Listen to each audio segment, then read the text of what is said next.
¿Qué tal? ¿Cómo les va a todos? Buenos días.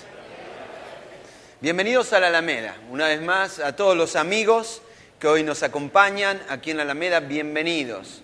Qué bueno es poder comenzar este día domingo de la mejor manera, que es estando en la casa de Dios. Estamos viviendo esta campaña que tiene como título 40 días de imposibles. Y desde que comenzamos esta campaña nos hemos propuesto ser parte de una generación que alcanza imposibles. No queremos ser parte de una generación que se ha dado por vencida, que se ha rendido, que ha entregado sus sueños, que se ha conformado con simplemente sobrevivir.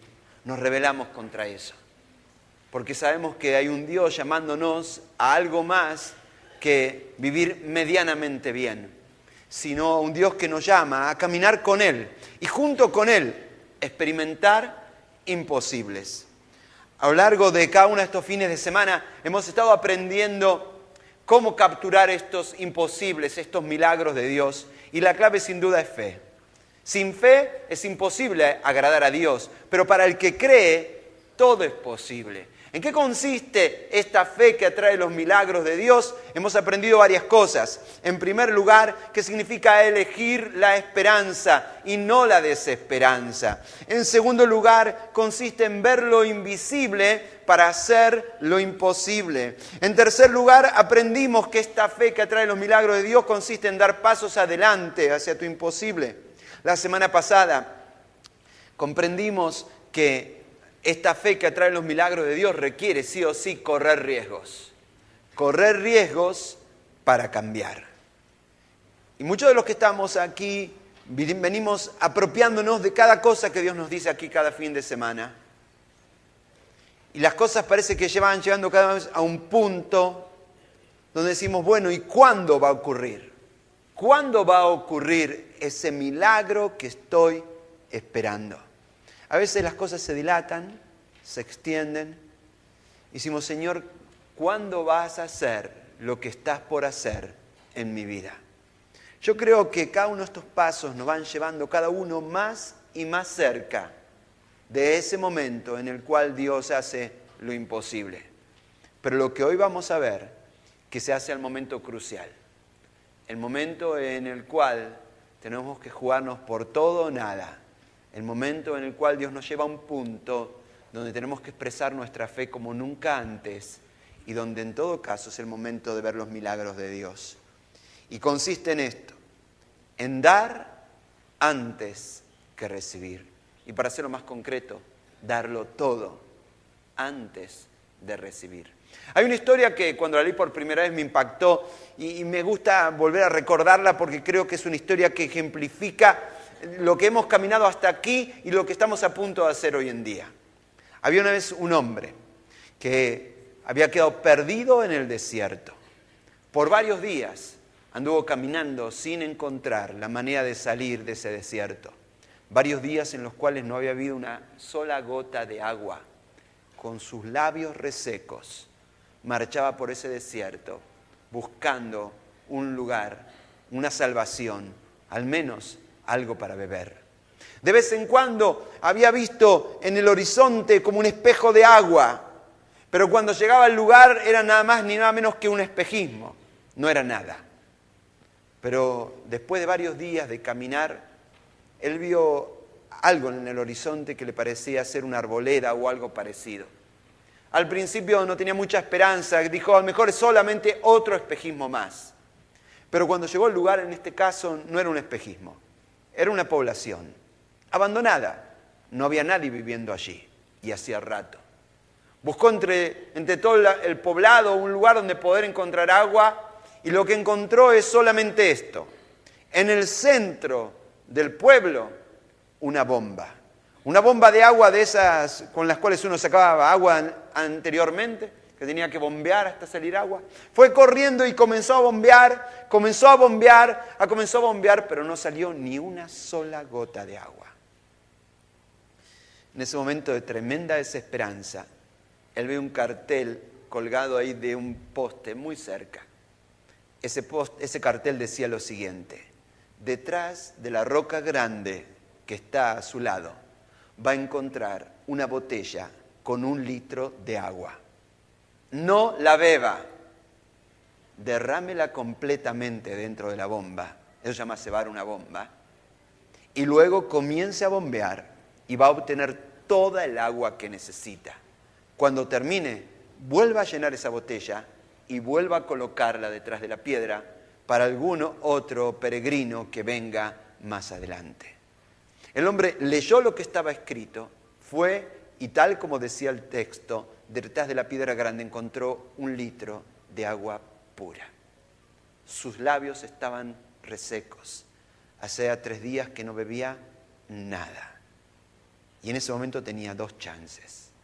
Una, beberse esa botella. Segunda, creer lo que dice el papelito y tirarla toda dentro de la bomba. Ahora, él podría pensar, ¿y si tiro toda esta agua dentro de la bomba y después no sale nada? Prefiero beberme lo que hay. Pero de eso se trata la fe. La fe se trata de dar todo antes de recibir. Aquel hombre tomó la botella y vertió todo su contenido en la bomba. Comenzó a bombear y por unos segundos interminables no salía nada. Pero luego comenzó a salir agua en cantidad abundante para él y para mucho más también. Ahora, creo que todos nosotros hemos llegado aquí a este lugar, luego a atravesar desiertos, con los labios resecos, esperando un milagro en nuestras vidas, en nuestros matrimonios, en nuestras familias, con nuestros hijos, de cara a las adversidades económicas que enfrentamos, de cara a enfermedades que nos quieren cortar el futuro. Y en este momento nos queda lo último, una botella de esperanza en nuestra mano. Y nos pueden pasar 2 cosas, o tomarnos lo que nos queda y todo terminó aquí, o hacer lo que falta hacer. Lo que falta hacer es, lo que te queda, darlo, entregarlo, soltarlo, ponerlo en las manos de Dios. Y Él va a hacer un milagro. Quizás llegaste aquí y decís, ya no me queda, pastor, fuerzas con que seguir. Las que te quedan, entregáselas a Dios. Dios, yo ya no sé si ya tengo más amor para seguir peleando por mi matrimonio. No sé si puedo seguir amando a mi pareja. Dios dice, ese amor que te queda, entregámelo a mí. Quizás ya no me queda esperanza por la cual seguir luchando detrás de este consuelo de sanidad. Dios dice, esa esperanza que te queda, ponela en mis manos. Sea lo que sea, dar todo antes de recibir. Y todos nosotros estamos en esa encrucijada, donde si le vamos a creer a Dios o no le vamos a creer a Dios. Donde vamos a creer el papelito ese que está escrito, ese que dice la Biblia, esa promesa, ¿la vamos a creer o nos vamos a comer lo que nos queda y todo terminó aquí? Dar, sin duda, que es una de las maneras más radicales de expresar fe. Hay muchas maneras de expresar fe, pero creo que una de las maneras más radicales de expresar la fe es cuando uno está dispuesto a dar amor en una relación que parece que no tiene futuro, a dar tiempo en una relación que parece que no se corresponde de ninguna manera, a seguir dando tus esfuerzos en un negocio que parece que nunca va a salir adelante, en seguir dando y dándolo todo, sembrarlo todo, aun cuando todavía no ves nada a cambio. Quizás esa sea la expresión más pura y más profunda de la fe. Y yo creo que ese es el momento culminante, la encrucijada final, antes de los imposibles de Dios. Claro que dar no es algo que hagamos por naturaleza. En general uno tiene la tendencia opuesta. El espíritu de supervivencia te impulsa a retener, a acaparar, retener. Es más, el consejo de la calle es pensar en vos mismo y nada más. No seas tonto, no seas tonta, no regales lo tuyo. Dar no es algo que hagamos naturalmente. Dar no es algo que la sociedad en la cual nosotros vivimos, la cultura en la cual vivimos nos estimule demasiado. Pero dar es la expresión máxima de fe que atrae los milagros de Dios. Vivimos en tiempos difíciles. Y los augurios de lo que se viene en nuestro país es que todo se va a poner bravo. ¿No es así? Usted prende la radio y ¿qué dicen? Que se viene el mejor momento de la Argentina para el año que viene. ¿Qué dicen? No, todos son malos augurios. Y cuando la gente escucha malos augurios, ¿qué hace? Todavía se pone más a la defensiva, se aferra a todo lo que tiene, a lo que puede. ¡Sálvese quien pueda! Ahora, para los hijos de Dios, para los que están dispuestos a darlo todo, aún en tiempos de adversidad, está esta promesa, que está en Salmo 37, 19. En tiempos difíciles serán prosperados. En épocas de hambre tendrán abundancia. Hay en la Biblia varios milagros que tienen los dos mismos denominadores comunes. El escenario, tiempos de pobreza, tiempos de escasez, tiempos de dificultad. Es el primer denominador común de 3 historias que vamos a leer hoy. Y el segundo denominador común, en que esas 3 historias, el protagonista es la persona más vulnerable de la sociedad. La persona más vulnerable de la sociedad en tiempos bíblicos y probablemente todavía hoy. El protagonista de estos 3 textos es una viuda. Alguien puede pensar, ¿quién es la persona con más imposibilidad de dar? ¿Quién es la persona que tiene menos chances de poder dar? ¿Quién es la persona más vulnerable en toda nuestra sociedad? Y habitualmente lo que imaginamos es eso, ¿no? Una mujer sola, avanzada en edad, que apenas sobrevive con lo mínimo básico para salir adelante. De alguna manera deliberada, Dios elige a esta persona para mostrarnos que cualquiera de nosotros, no importa la escasez y la dificultad en la cual nos encontremos, si estamos dispuestos a darlo todo, Dios está dispuesto a hacer un milagro en nuestras vidas. Son 3 viudas y estas 3 viudas tienen lecciones para nosotros. ¿Cuál es la primera lección? La primera lección es que darlo todo para recibir significa dar primero a Dios y ver después cómo Él suple tus necesidades. Todos vinimos aquí con necesidades. Todos vinimos aquí a la casa de Dios diciendo, Dios, te necesito. Y Dios dice, yo estoy listo para responder a tus necesidades, pero primero tenés que darlo todo. Vamos a ver la historia. La historia tiene como otro protagonista a un profeta, el profeta Elías. La viuda, en este caso, no conocemos su nombre, solamente sabemos que era de un poblado llamado Sarepta, por lo cual se la conoce habitualmente a esta mujer como la viuda de Sarepta. La historia se encuentra en Primera de Reyes, capítulo 17, en el verso 7, y dice así: como no había lluvia, después de un tiempo se secó el arroyo. Usted dice, ¿cuánto tiempo no llovió? 3 años. Ese era el tiempo de más, quizás uno de los tiempos de mayor hambruna en la historia del pueblo de Israel. ¿Qué había ocurrido? El pueblo de Israel le había dado la espalda a Dios. Se había rebelado contra Dios. Y eso tiene consecuencias. Dios se había decretado que por 3 años no iba a llover en todo el país. En una cultura absolutamente agrícola, ganadera, como era la cultura de Israel, eso significaba que después ya de 2 años de no haber llovido una gota, el hambre, la escasez, rondaban todas partes. Como no había lluvia, después de un tiempo se secó el arroyo.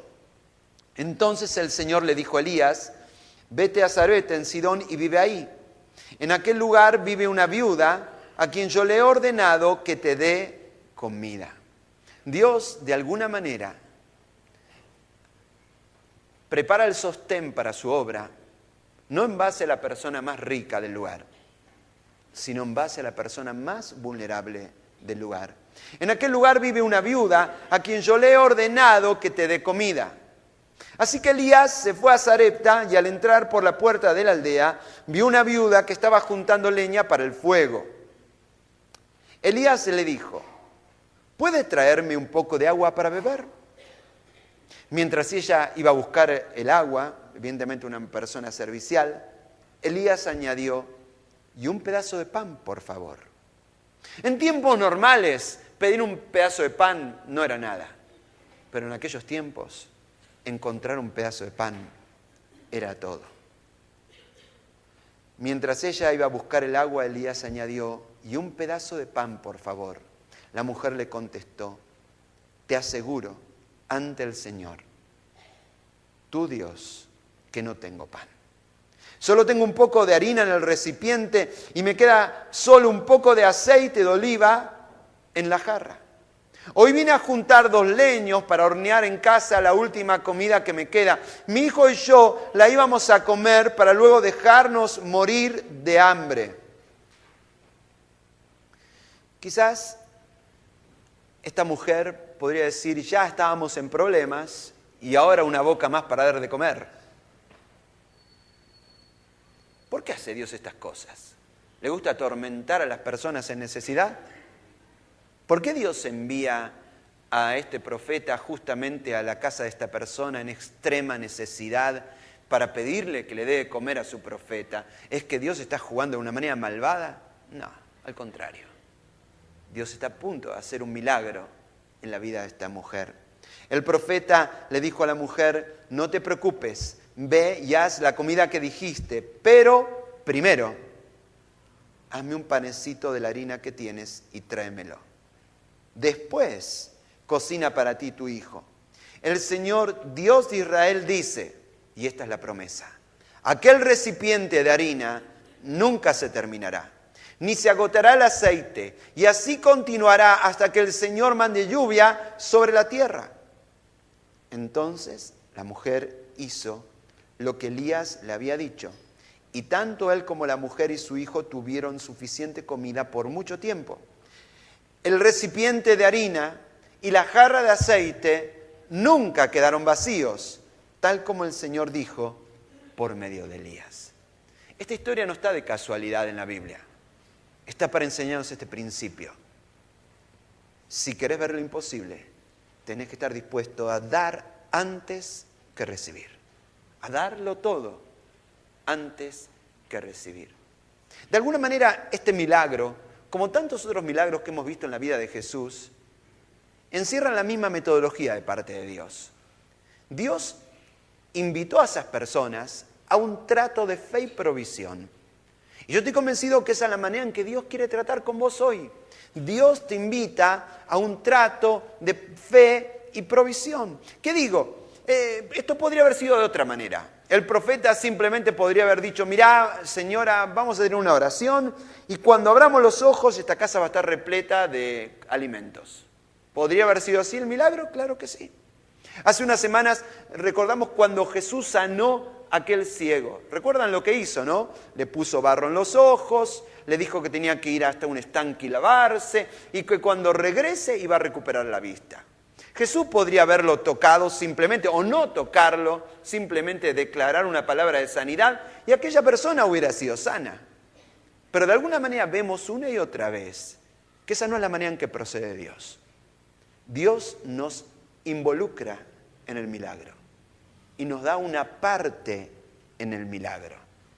Él garantiza la provisión y Él nos da una participación y esa participación se llama fe.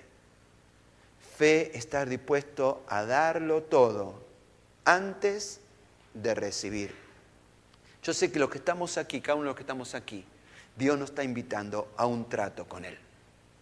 Todos estamos aquí, vinimos, Señor, necesito un milagro. Y Dios dice, maravilloso, vamos a hacerlo. Pero cada vez que Dios dice, vamos a hacerlo, eso involucra un trato que Él hace con vos. Y yo quiero que prepares tu corazón porque este es un tiempo en el cual Dios quiere que estemos dispuestos a entrar en un trato con Él. El trato de dar todo antes de recibir. Esto recuerda aquel principio que hemos enseñado una y otra vez. Es el principio de la siembra y de la cosecha. Si usted tiene semilla en su mano y es lo último que me queda, usted tiene 2 opciones. O te la comes, esa semilla, o la sembrás. Cuando vos la sembrás, la entregás completamente. Pero vas a cosechar una cosecha grande. Como la botella de agua, o me la bebo o la invierto. Como la mujer, la viuda, o me como lo último y hoy morimos con mi hijo, o le creo al loco este profeta que llegó a casa de parte de Dios y vemos si es cierto lo que Él está dispuesto a hacer. La Biblia dice en Gálatas 6, del 7 al 9, cada uno cosecha lo que siembra. No nos cansemos de hacer el bien, porque a su debido tiempo cosecharemos si no nos damos por vencidos. Pero cada uno cosecha lo que siembra. ¿Qué es lo que necesitas? ¿Necesitas amor? Sembra amor. ¿Necesitas que dediquen tiempo para vos? Dedica tiempo para otros. ¿Necesitas que te respeten? Respeta a los demás. ¿Necesitas que otros se jueguen por vos? Júgate por otros. Sea lo que sea, si lo querés, primero lo tenés que dar. Repetí conmigo, si lo querés, primero lo tenés que dar. Y este es el principio, hasta que no des todo, no vas a recibir. Elías le dijo a aquella mujer, está bien, haz lo que vas a hacer, pero primero, dame de comer a mí. Y no es que estaba simplemente siendo una postura egoísta o una cosa rara Elías. Elías estaba simplemente siendo un instrumento de Dios para que esta mujer comprenda lo que Jesús habría de decir más adelante en Mateo 6:33. Así que, primero, busquen el reino de Dios y el bien que Dios quiere que hagan y se les dará, ¿qué cosa? Todo lo que necesiten. Todos venimos aquí con necesidades, todos los que estamos aquí decimos, Señor, necesito un milagro. Y Dios dice, está todo bien, yo estoy listo para hacerlo, pero primero quiero que me busques a mí. Primero ponete en orden conmigo y luego yo voy a hacer todo el resto. Pero Dios, ¿no podemos hacer al revés? Vos haceme el milagro y yo te prometo que después voy a andar una pinturita siguiéndote a vos. Y Dios te dice, no, esa ya me la hicieron muchas veces. Ella ya la conozco esa. Primero, hace lo que yo te digo y después te voy a dar. ¿Cuál es la diferencia? Es que nosotros prometemos y no cumplimos. Dios promete y Él cumple. Ahora, hoy a la salida de esta celebración tenemos una serie de oportunidades de ministerio. Varias mesas con diferentes oportunidades de servicio en nuestra iglesia. ¿Qué es servir? Servir es dar tu tiempo por otros, dar tu tiempo para otros, dar tu talento para otros. La pregunta es, ¿estás sirviendo a los demás? Y no te digo que servís cada vez que te llaman, que te hagan un llamadito, che, vení, dame una mano, que un vecino hay que ayudarle a empujar el auto para que arranque. No. Me refiero a servir como un hábito en tu vida. Es decir, separo 2 horas de mi semana para servir a otros. En alguna tarea, en algún quehacer, pero yo al menos sé que separo cada semana 2 horas para servir específicamente a otras personas. ¿Estás sirviendo a los demás?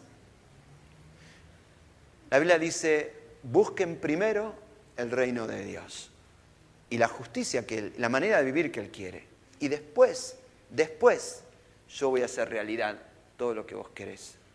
Quizás lo mejor que te podría pasar a vos que estás tan angustiado esperando que un milagro ocurra en tu vida, es por un momento no pensar tanto en vos, sino pensar en alguien más. Ponete a servir a los demás y Dios va a comenzar a servirte a tu vida. Comenzá a servir a otros y Dios va a empezar a servir a tus necesidades. El principio siempre es el mismo, dar primero para recibir después. La promesa que había aquel momento es que aquella mujer, que el recipiente de harina nunca se iba a terminar. Y Dios te quiere hacer un trato de fe y provisión. Y Él dice, probame, dame a mí primero y vas a ver cómo nada te falta. La pregunta es si tendrás el coraje, tendrás el valor, tendrás la fe para entrar en un trato con Dios. La mujer hizo lo que Elías le dijo. Y la respuesta fue que el recipiente de harina y la jarra de aceite nunca quedaron vacíos, tal como el Señor dijo por medio del profeta. Algunos dicen que vienen tiempos bravos, pero para aquellos hogares o aquellas familias que elijan seguir creyendo en Dios, ni la harina ni el aceite van a escasear en la familia de aquellos que creen en Él. ¿Por qué podemos dar primero a Dios? porque Él será fiel en cumplir sus promesas de provisión.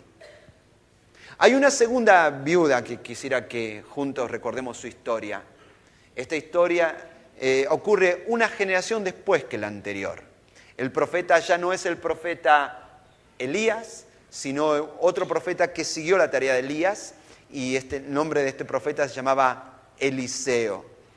Y esta segunda viuda y el milagro que había de acontecer en su vida nos va a enseñar el segundo principio de lo que significa dar antes de recibir. Y significa dar aun cuando no tienes nada para dar. Hay momentos en los cuales uno siente que ya no tiene más nada que dar. Ya di todo, pastor. Yo ya di todo. Di todo. No tengo nada para dar. Pero dar antes que recibir consiste en saber que podemos dar aunque no tengamos nada para dar. ¿Por qué? Porque para hacer un milagro Dios no necesita tu disponibilidad. Dios solamente necesita tu disposición. La historia dice así. Otra vez una viuda. Tampoco sabemos el nombre de esta viuda, solo que había sido esposa de un profeta. Por eso la conocemos como la viuda del profeta.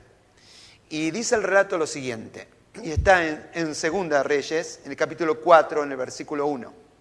La viuda de un miembro de la comunidad de los profetas le suplicó a Eliseo: mi esposo, su servidor, ha muerto. Y usted sabe que él era fiel al Señor. Ahora resulta que el hombre con quien estamos endeudados ha venido para llevarse a mis 2 hijos como esclavos. ¿Y qué puedo hacer por ti?, le preguntó Eliseo. Dime, ¿qué tienes en casa? Su servidora no tiene nada en casa, le respondió. Aquí vemos otra vez una viuda, la persona más vulnerable en toda la sociedad de aquel momento, frente a una situación límite. Estaban endeudadas ella y sus hijos de tal manera que sus hijos iban a terminar siendo esclavos si no encontraban una solución al asunto. El profeta le pregunta: ¿y vos qué tenés? Quizás porque se acordaba la otra historia, ¿no? Donde la otra viuda, ¿qué tenía? Tenía aceite y harina. Con aceite y harina se puede hacer algo. Algo se puede hacer. Esta mujer dice: yo no tengo nada. En realidad sí tenía. Tenía menos que la otra. Con lo que tenía no se podía hacer nada, pero algo tenía. Dice: su servidora no tiene nada, le respondió, excepto un poco de aceite. Eliseo le ordenó: sal y pide a tus vecinos que te presten sus vasijas. Consigue todas las que puedas. Luego, entra en la casa con tus hijos y cierra la puerta. Echa aceite en todas las vasijas y a medida que las llenes, ponlas aparte. Enseguida, la mujer dejó a Eliseo y se fue. Luego se encerró con sus hijos y empezó a llenar las vasijas que ellos le pasaban. Ella tenía solamente un poquito de aceite en una pequeña vasija, y con esa pequeña vasija ella comenzó a llenar un montón de otras vasijas. Y el milagro consistió en eso, que de un solo recipiente ella llenó muchos. Hubo un milagro de multiplicación en ese momento. Dice que ella se encerró con sus hijos y empezó a llenar las vasijas que ellos le pasaban. Y qué interesante que aquí los hijos tuvieron una participación. Y eso es interesante, que nosotros hagamos participar a nuestros hijos en los momentos en los cuales Dios está por hacer un milagro en nuestras familias. Cuando ya estuvieron llenas todas, ella le pidió a uno de sus hijos que le pasara otra más, y él respondió: ya no hay. En ese momento, ni antes ni después, en ese momento se acabó el aceite. La mujer fue y se lo contó al hombre de Dios, quien le mandó: ahora ve a vender el aceite y paga tus deudas, y con el dinero que te sobre podrán vivir tú y tus hijos. Y otra vez una situación parecida, pero ahora con una nueva lección. La nueva lección es que vos dar antes que recibir significa dar aun cuando pienses que no tenés nada para dar. Aun cuando a veces uno mira el presupuesto y dice, ¿qué podría yo dar si ya tenemos todo comprometido? Pero Dios te quiere decir lo siguiente en este momento, y es importante que captures esta idea. Todos tus recursos no son los que ves. Todos tus recursos son los que ves y los que no ves. La orden del profeta, la viuda, es sal y pide a tus vecinos. No mires solamente lo que ves adentro de tu casa, porque todos tus recursos no son los que ves, son los que ves y los que no ves, pero vas a tener. Y dar por fe es eso. Nosotros como iglesia estamos a punto de entrar en un momento muy importante para la vida de esta iglesia. Quizás uno de los momentos más históricos de toda la historia de esta iglesia. Un momento en el cual vamos a enfrentar la recta final hacia completar un sueño que comenzó hace décadas atrás, pero que comenzamos a hacerlo concreto hace 9 años atrás. Es el sueño de una casa grande para una familia grande. Y durante las próximas semanas, cada uno de nosotros, con nuestros hijos, vamos a estar desafiados a decir de qué manera yo puedo dar para que este sueño se haga realidad en los próximos 2 años.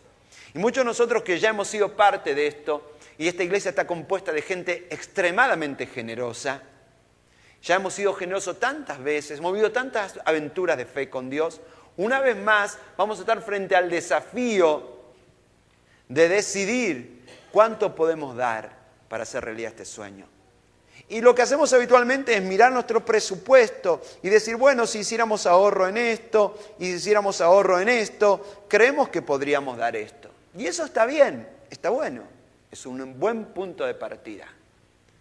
Pero en este año 2014, a diferencia de otros años, Dios quiere que nos atrevamos a hacer algo más que esto. Que nos atrevemos a buscar todas las vasijas que podamos. Que podamos en nuestro corazón decir, Señor, esto es lo único que tengo, quizás nada.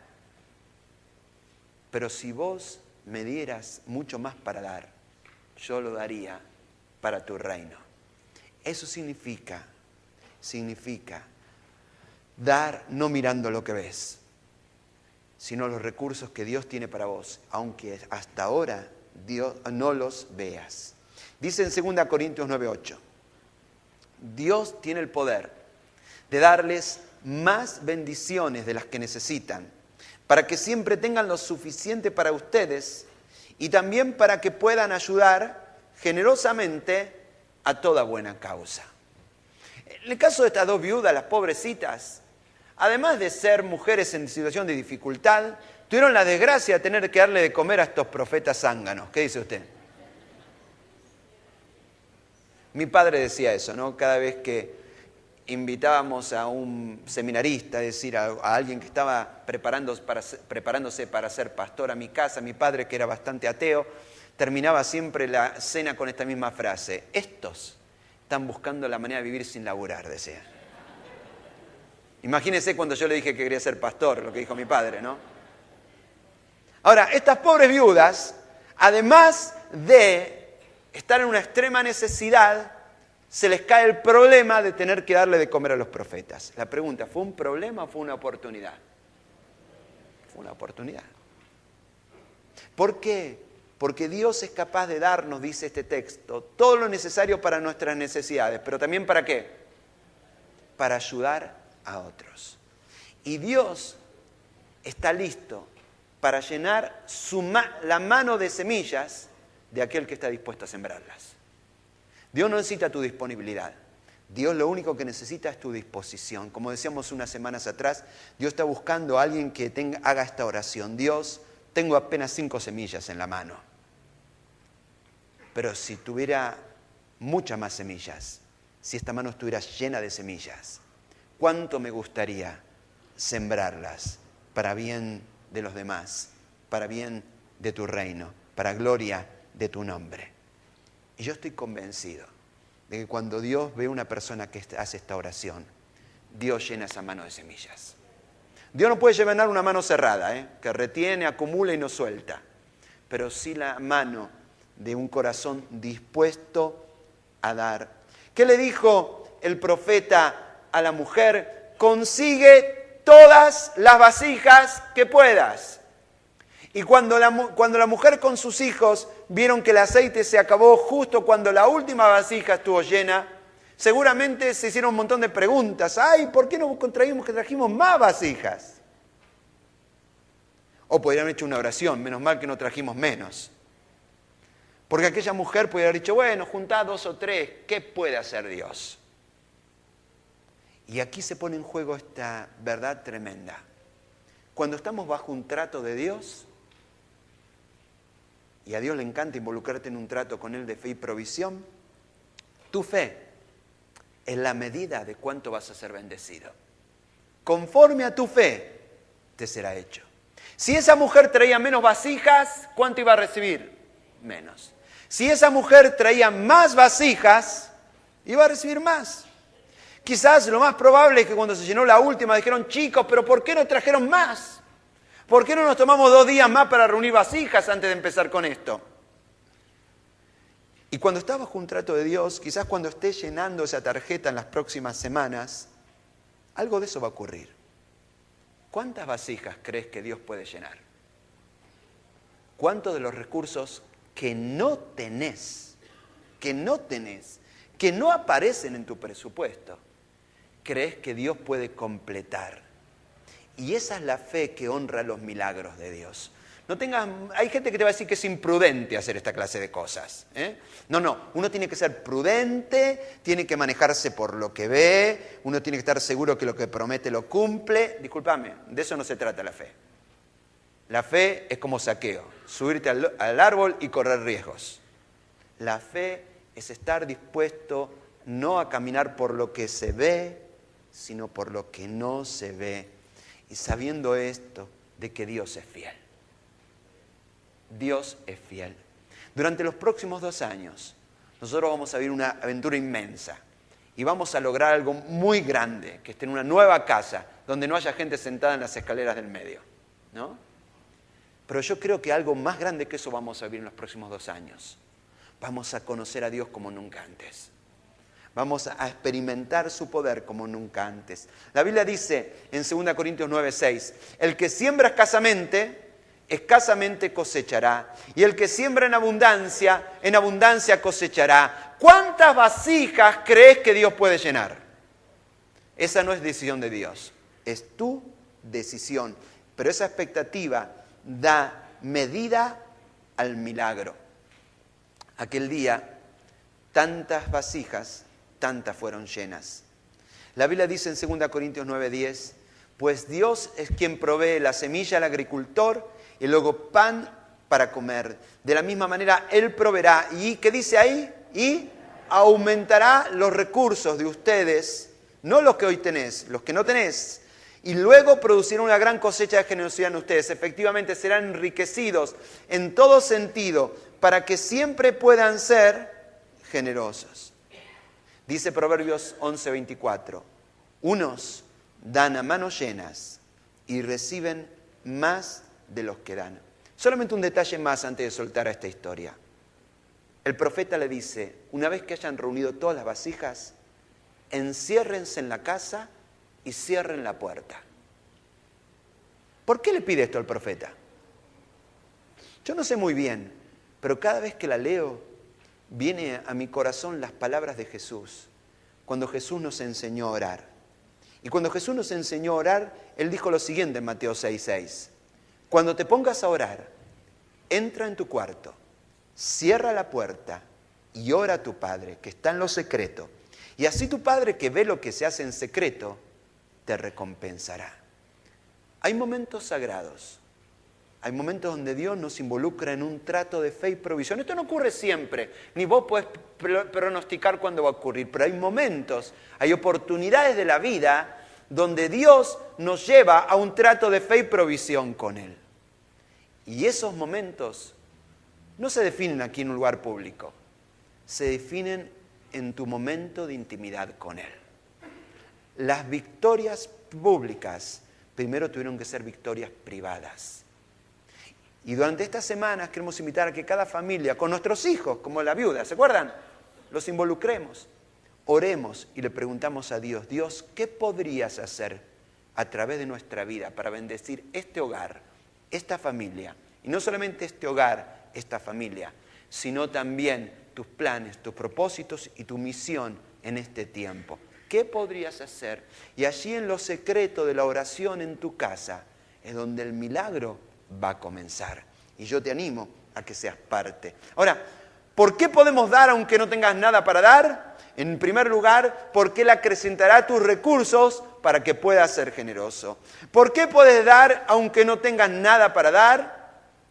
Porque Dios no necesita tu disponibilidad, solo espera tu disposición. Hay una tercera viuda cuya historia vamos a recordar en el día de hoy.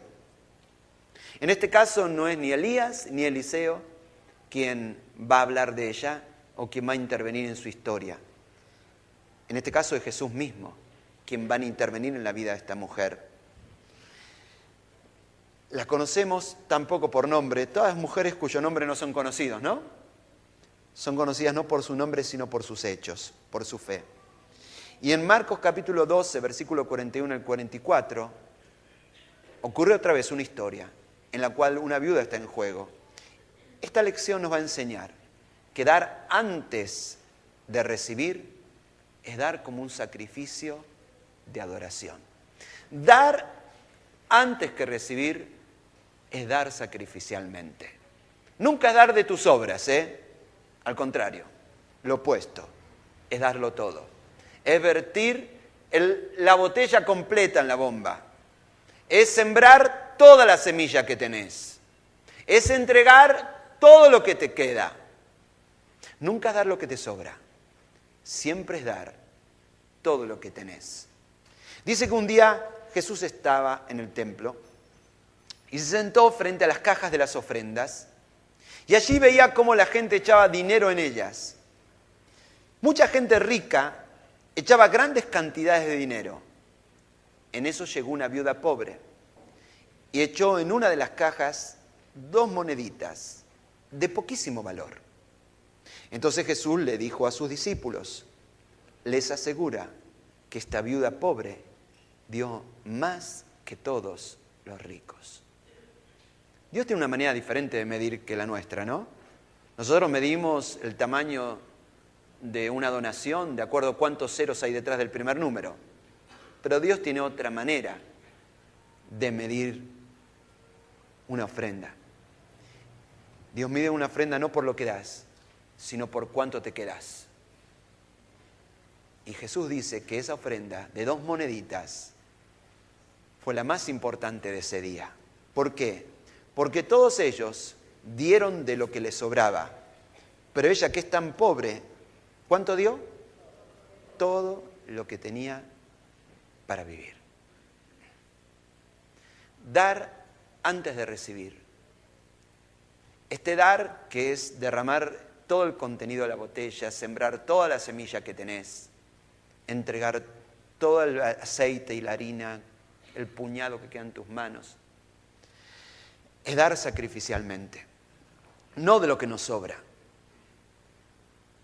sino por medio de sacrificios. Probablemente aquella mujer no comió o se tuvo que abstener de necesidades durante un día, 2 o 3, no lo sé. Ahora, alguien podría decir, pero es ilógico, Jesús tendría que haber dicho a esa mujer, mujer, llévese ese dinero para su casa, no tiene sentido lo que está haciendo usted. Sin embargo, Jesús no hizo eso, Jesús alabó a esta mujer. La ofrenda de esta mujer atrajo la atención del maestro. Y la adoración que atrae la atención de Dios es la adoración de aquel que está dispuesto a darse completamente a Él. La adoración de aquel que está dispuesto a sacrificarse por Él. Adorar tanto como amar es dar sacrificialmente. Nosotros vivimos en una generación que no quiere saber nada con la idea de sacrificarse. La idea es, sí, hacer muchas cosas siempre y cuando no haya que sacrificarse.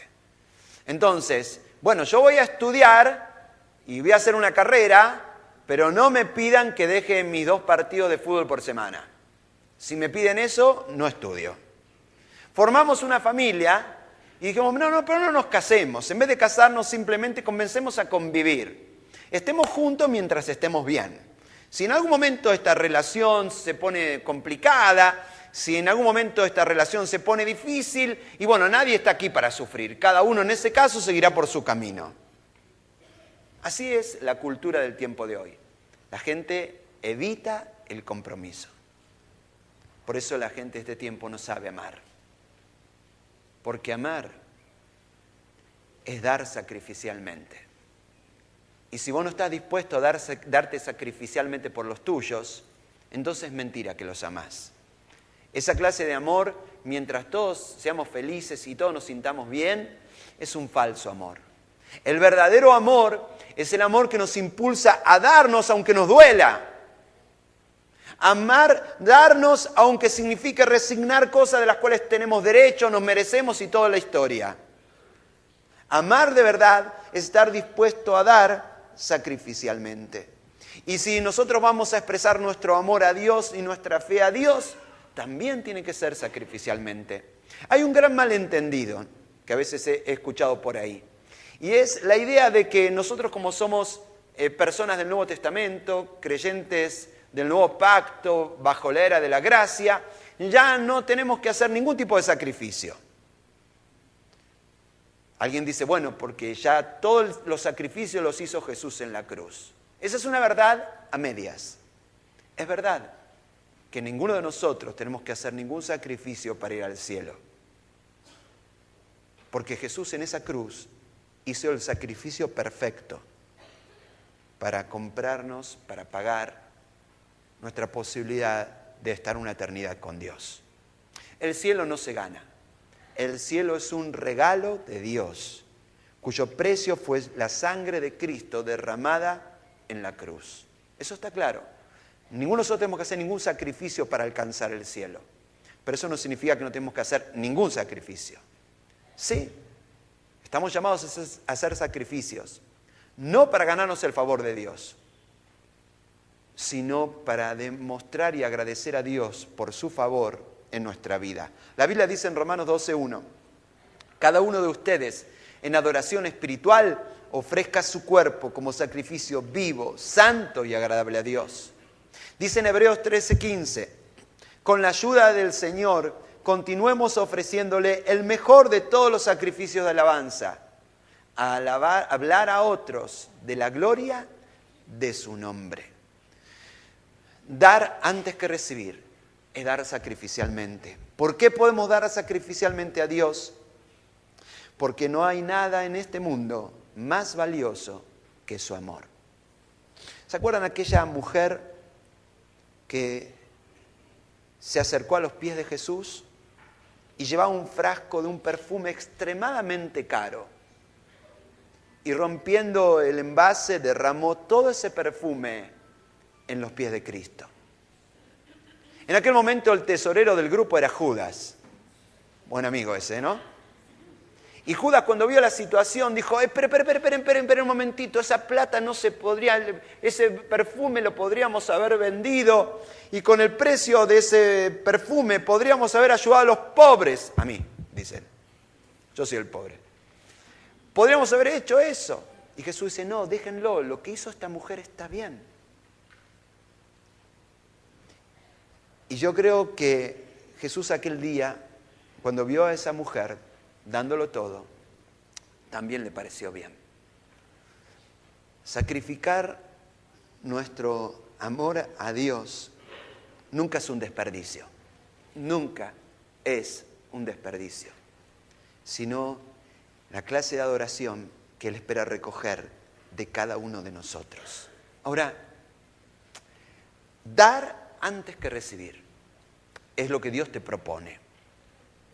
Ahora, no creas que vos sos el primero en hacer la movida, ¿eh? Este juego lo empezó Dios.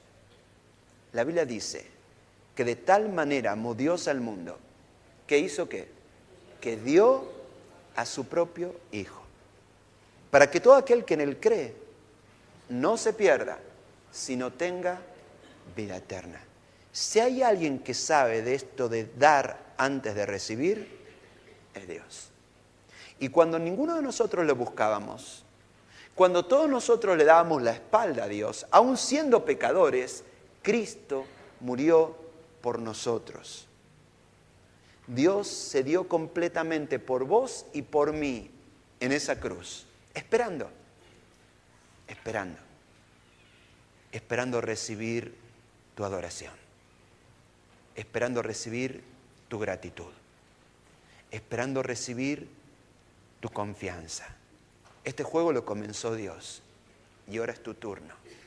Dios dice, dar antes que recibir. Todos llegamos aquí esperando un milagro de Dios y Dios lo va a hacer.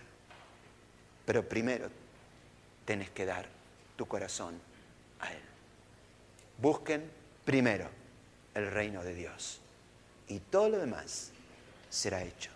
La gran pregunta es, ¿qué es lo que Dios te está impulsando a dar en esta mañana? ¿Qué es lo que deberías dar para que tu familia tenga una segunda oportunidad?